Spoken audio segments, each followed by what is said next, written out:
Fala galera, sejam muito bem-vindos a mais um vídeo do canal. No vídeo de hoje nós falaremos a respeito dos gigantes, ou melhor, dos reis sumérios antigos, em câmaras de hipersono, em que eles estariam ali em estado de animação suspensa, esperando para acordarem. Isso é o que diz algumas versões na internet e também algumas imagens que você encontra por aí. Então a reprodução dessa história fica aqui por conta do site Sempre Questione, que diz: chocante, Anunnakis adormecidos em câmaras de hipersono estão prontos para despertar, de acordo com o episódio de divulgação cósmica na TV Gaia.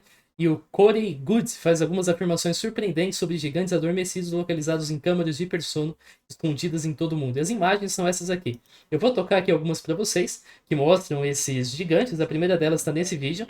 Esse vídeo então mostra um gigante adormecido esperando para ser acordado. Algumas versões dizem que é gigante, outras versões dizem que é somente um rei sumério, algumas versões dizem que é a múmia do rei Gilgamesh. A gente vai falar de Gilgamesh daqui a pouquinho, justamente isso que está no título, inclusive, desse vídeo. Então esse é o primeiro vídeo que mostra aqui pra gente esse gigante.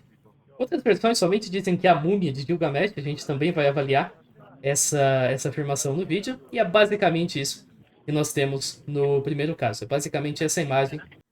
Então aqui a gente tem o segundo vídeo. O segundo vídeo é mais longo, ele tem 3 minutos, eu não vou tocar inteiro, mas ele mostra uma série de artefatos dourados.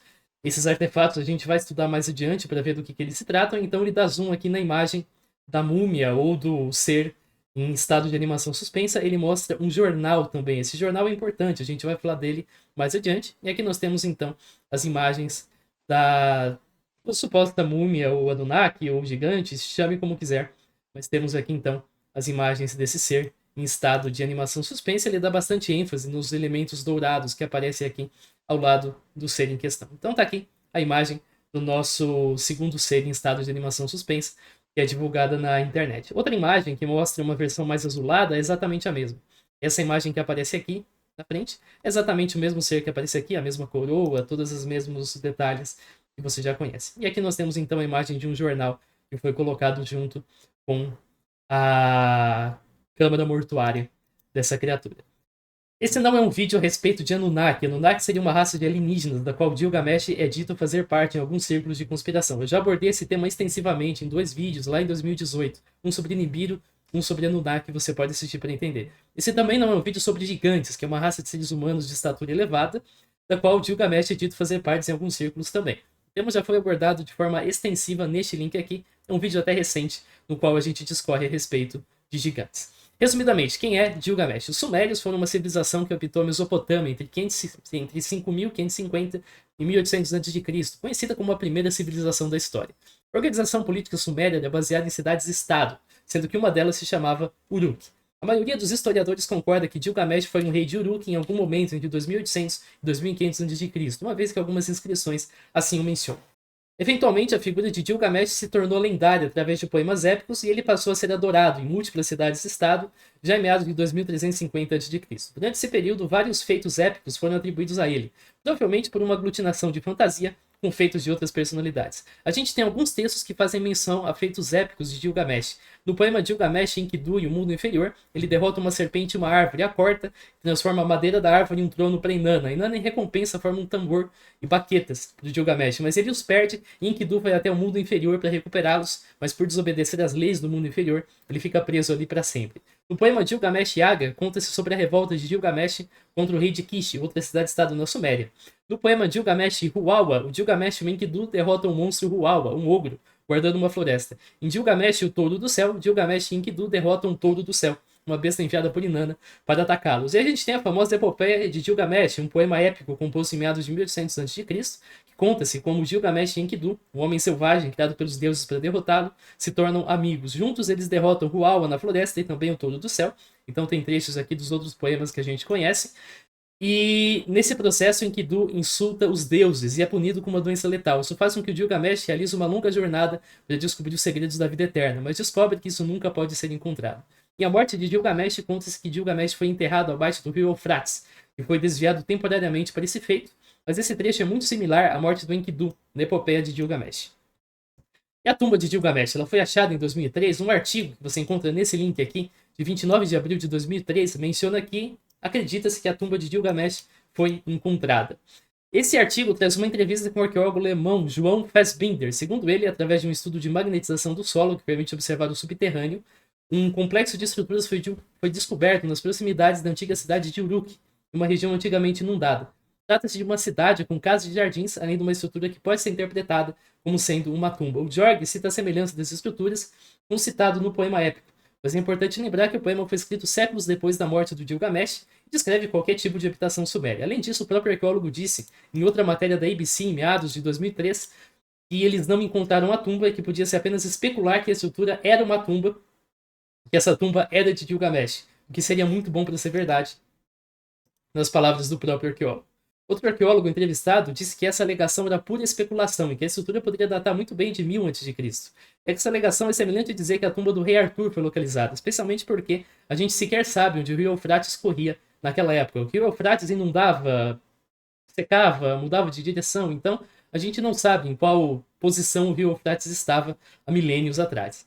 Em um artigo de 2019, trazem atualizações sobre a descoberta. É informado que as pesquisas foram iniciadas em 2001, continuadas em 2002, retomadas em 2016 e ampliadas para uma área maior em 2018 e 2019, conforme você vê nas imagens aqui, que mostram a região onde foi feita uma pesquisa magnética. Houveram escavações em 2019 que revelaram detalhes sobre os tijolos e confirmaram alguns dos achados da pesquisa remota. O artigo também conclui que os canais tinham origem humana e cita a esperança de que esses dados sejam úteis para escavações futuras. O artigo não menciona a estrutura da tumba de Gilgamesh, indicando que as escavações no local ainda não tinham sido conduzidas ou que não revelaram nenhuma tumba na vida real. Agora, sobre a invasão no Iraque. Os Estados Unidos invadiram o Iraque em 20 de março de 2003, mais de um mês antes da notícia. Além da coincidência temporal, não tem nenhuma evidência de que os dois eventos estão associados numa relação causal. Além disso, se você fizer uma pesquisa em jornais por invasão do Iraque, você vai encontrar resultados desde 1980. Você vai ver que a gente tem um pico em 1990, uma queda, e aí depois, no 11 de setembro, a gente tem um pico ainda maior, conforme está indicado aqui. Então, tem um artigo aqui de 2002, por exemplo, a respeito da invasão do Iraque, indicando que esse plano já existia há muito tempo antes da suposta tumba do Gilgamesh ser descoberta. Então a coincidência temporal não é tão forte como parece, porque a invasão era cogitada muito antes da tumba ser supostamente descoberta. E na vida real, a guerra danificou sítios arqueológicos e permitiu que eles fossem saqueados por comerciantes de artefatos, ao invés de ser uma guerra que visava saquear sítios arqueológicos. Na verdade, essa guerra acabou expondo esses sítios à degradação tanto através de poderio bélico quanto através de saqueadores. O que as imagens da tumba de Gilgamesh realmente revelam? Se eu fizer uma busca reversa nas imagens, eu vou chegar nesse site aqui. Esse site está em árabe e a questão é que ele traz as mesmas imagens daquele ser na tumba de Persona. Então aqui você encontra as imagens que eu falei para vocês. Assim que carregar, vocês vão ver de quais imagens eu estou me referindo. Está aqui. Ele traz aqui tanto a imagem que mostra o ser daquele vídeo, quanto uma imagem que mostra uma imagem de melhor resolução do ser em questão. Se você traduzir, você vai ver que é dito que escavaram um cemitério na região de Zagros, em Sanandad, e lá eles encontraram esse tipo de múmia aqui, que seria um rei, além de 5 outros guarda-costas desse rei. É isso que esse texto aqui diz, ele traz imagens de uma escavação. Essas imagens de uma escavação de fato são da região de Zagros, mas o problema é que a região de Zagros fica a 500 quilômetros de Uruk, onde Gilgamesh deveria ter sido enterrado. Então já mostra que, se isso for verdade, esse cara não é para ser o Gilgamesh, porque ele está muito longe de onde o Gilgamesh deveria ter vivido. Como a reportagem, começa trazendo imagens de uma escavação, essas imagens foram localizadas e elas vêm da agência Mer, que reportou uma escavação de 2008 de um antigo cemitério na região de Zagros, então coincide. Agora a questão é que o uso dessas imagens motivou os arqueólogos que participaram da escavação a desmentir essa informação, conforme você vê nesse artigo aqui a respeito do resultado do que eles encontraram lá nessa escavação em Zagros. Então, de acordo com o artigo, foram descobertos apenas 5 restos humanos, nenhum deles mumificados, e alguns portais distorceram a informação, afirmando que foram encontrados um rei e 5 dos seus guarda-costas, e trazem a imagem de uma falsificação tão óbvia que nenhum arqueólogo a levaria a sério. A imagem é essa aqui, essa múmia em questão. A outra imagem que eu mostrei para vocês vem de um vídeo em russo. Esse vídeo em russo se encontra nesse link. Esse é o vídeo original de 3 minutos, que foi linkado mais cedo lá no portal do Sempre Questione. E ele mostra a suposta múmia ao lado de um jornal. Esse jornal é datado de 2008, indicando que a filmagem não pode ser de 2003, da época em que a tumba de Gilgamesh teria sido encontrada. E não tem imagens dessa múmia, suposta múmia, melhor falando, em melhor resolução. E as múmias são autênticas? Tem várias razões pelas quais a gente conclui que as múmias não são autênticas. No caso da primeira, a gente tem um texto escrito numa imitação de cuneiforme. Essa imitação de cuneiforme não carrega nenhum significado, e está sobre uma placa de madeira totalmente preservada, o que é muito estranho. Uma múmia milenar não deveria ter uma placa de madeira tão polida, tão bem preservada, do tipo que você encontra em uma loja de marcenaria. Essas inscrições, como não fazem sentido e estão numa placa de madeira, a gente conclui que parece muito ser uma falsificação. O vídeo da segunda múmia também tem problemas. Ele mostra uma plenitude de artefatos que estão fora de época e fora de lugar. Por exemplo, ele mostra uma imagem de um Buda, ele mostra uma imagem de um faraó egípcio e mostra outra imagem de um faraó egípcio. Nada disso aqui tem relação com a cultura suméria. Então é bastante estranho que um Buda fosse encontrado numa tumba de um rei sumério. Isso não faz sentido absolutamente nenhum. Tem uma notícia, é uma notícia de 2008 também, da época em questão, aqui a data da notícia, é dito que o corpo de uma múmia, um manequim, saiu da água. Aqui é um erro de tradução, mas se você colocar em inglês, talvez você encontre uma tradução melhor, talvez não. No caso aqui também está dizendo que saiu da água, mas a questão da história é que logo após essa escavação, uma pessoa começou a compartilhar por Bluetooth o vídeo de uma múmia. A gente não sabe qual dos vídeos que é, se é esse vídeo que tem o Buda ou se é esse vídeo aqui que mostra essa múmia com as inscrições que não fazem sentido. Mas a questão é que a polícia localizou a pessoa que estava compartilhando esse vídeo por Bluetooth, chamou ela para depor, e no momento do depoimento a pessoa confessou que a múmia em questão era falsa, ela tinha sido feita usando um manequim com uma peruca, e que a esperança dela era vender essa múmia para alguém, seja para um vendedor de artefatos, ou seja para uma pessoa ingênua que geralmente acaba comprando artefatos do tipo e que não tem tanto senso crítico para perceber que os artefatos não fazem sentido nenhum, como o Buda e a figura egípcia, ou para perceber que essa madeira está muito bem preservada e também que as inscrições em cuneiforme não fazem sentido nenhum. Tem outras múmias falsas na história? Sim, tem várias. Um exemplo criminoso pode ser encontrado na história da princesa persa. Era uma múmia vendida como a filha do Xerxes. Porém, as investigações revelaram se tratar do cadáver de uma mulher morta em 1996. Até onde eu sei, essa múmia não foi... Essa múmia não, esse cadáver não foi identificado com precisão e a gente não sabe quem é essa mulher que foi morta em 1996, de acordo com as pesquisas. Outros exemplos, desta vez cômicos, podem ser encontrados nesses dois links aqui. Dá uma olhada nessa versão da múmia aqui, que parece, sei lá, uma versão, um cosplay de joias do infinito, né? Você tem aqui essas joias coladas na múmia e você vê claramente que isso aqui é um boneco usando uma barba falsa. As joias, os olhos, inclusive, são também joias que foram coladas. E a questão é que essas joias são também bem semelhantes às joias que aparecem em uma das múmias. Conforme você pode notar aqui, ela também tem joias coladas na placa e nesse artefato aqui que parece também ter sido feito de madeira, assim como na coroa e assim por diante. Outro exemplo também bastante claramente falso é esse aqui. Outra múmia falsa que também tem essa coroa dourada, uma espada dourada e esses elementos aqui. Inclusive, se você olhar nesse link, você vai ver que tem toda uma indústria que produz esse tipo de artefato falso para ser vendido. Então tem figuras aqui históricas, figuras de... Isso aqui parece um cavalo, com um híbrido de cavalo com peixe, e assim por diante. Você encontra para vender, e aí as pessoas compram essas figuras douradas e colocam nas múmias para fazer a falsificação. Essa aqui tá comicamente falsa, essa aqui não tem dúvida nenhuma que é falsa, assim como essa aqui também tá comicamente falsa. Mas as outras são mais bem feitas, porém, graças a essas falhas na escrita cuneiforme e também nos artefatos, a gente conclui que são falsas. Será que o documento prova que os Estados Unidos possuem a múmia de Gilgamesh? A gente tem um site do governo americano onde você pode pesquisar por Gilgamesh. Quando você faz a pesquisa por Gilgamesh, você encontra alguns artigos de jornal, mas você encontra 4 requisições bastante estranhas. Essas requisições indicam que alguém no governo americano, supostamente, claro, teria pedido por informações da múmia de Gilgamesh. Então, uma delas é uma pessoa chamada Denetra Senigar, que pede documentos a respeito da câmara de ressurreição de Gilgamesh, a localização do seu corpo, a localização do Nephilim enterrado. A outra é de Anderson Vincent, que pede a localização da câmara de Gilgamesh, a localização do seu corpo, a localização do enterro do Nephilim, mais ou menos a mesma coisa. E a outra é do Steve Perexiska, que pede documentos relevantes à ressurreição do Gilgamesh, a localização do seu corpo e a localização do Nephilim enterrado.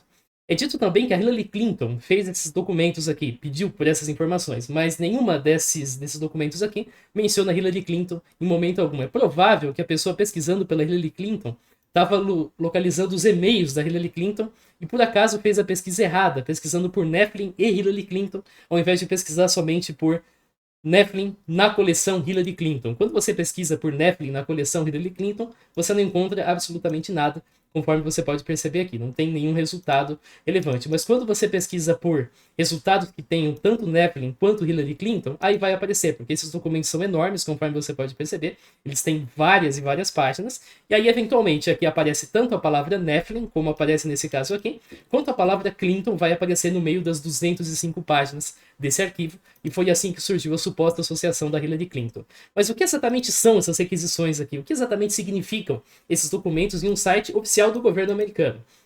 Na verdade, essas são requisições feitas por cidadãos comuns através do Freedom of Information Act, também conhecido como FOIA, que permite que qualquer pessoa mesmo, até eu e você, solicite documentos ao governo. Assim, pessoas do público geral pediram para o governo essas informações sobre a Câmara Mortuária do Gilgamesh. E essa requisição foi feita na lista de todas as requisições FOIA enviadas no ano. Então você ou eu poderíamos enviar requisições através do contato de cada agência. E a gente pode pedir por qualquer tipo de informação, por mais absurda que ela seja. Aqui a gente tem os contatos, é por e-mail geralmente, em que a gente pode fazer esse tipo de requisição. Você pode ir lá e perguntar onde está o Mundial do Palmeiras. Eu posso ir lá e perguntar, sei lá, onde está o ninho do Pikachu. E assim por diante. Você pode perguntar qualquer coisa e o resultado vai ser que vai aparecer nesse documento aqui ao final do ano, contendo as informações FOIA. Então, tudo que as pessoas perguntarem, tudo que as pessoas pedirem, vai aparecer aqui. É dito que a requisição foi atendida, tem a data em que a requisição foi atendida, ou melhor, a data em que a requisição foi fechada. A data em que a requisição foi fechada significa simplesmente que os Estados Unidos responderam: olha, não temos a mínima ideia do que você está falando, nós não temos essa informação. Foi isso que aconteceu. Assim a gente pode concluir que a tumba do Gilgamesh não foi encontrada e que não tem registro de gigantes, reis sumérios ou néfilins e câmaras de hibernação. A notícia de 2013 apenas citava ter achado uma estrutura em uma região com canais que poderia ser a tumba de Gilgamesh, porque demais estruturas achadas se parecem com as citadas na epopeia, mas o próprio arqueólogo admite que essa era uma mera especulação. O artigo publicado em 2019 indica que o achado não se confirmou. A invasão do Iraque já era cogitada muito antes de 2003 e nada indica possuir relação com o suposto achado, tanto que novas investigações na mesma região foram conduzidas em 2019. As imagens de Gilgamesh em hibernação mostram múmias falsas produzidas por falsificadores locais para serem vendidas a comerciantes ou pessoas ingênuas. Isso a gente conclui pelo texto em cuneiforme que não faz sentido algum, pela presença de uma placa de madeira, pelos artefatos fora de época e lugar e pela notícia sobre uma das múmias ser um manequim com peruca. A requisição FOIA é somente um pedido por informação que qualquer pessoa no mundo pode fazer e apenas significa que alguém pediu a localização da tumba, algo que não foi fornecido, porque essa informação simplesmente não existe. Valeu por você que assistiu o vídeo, se inscreva no canal e pra gente se ver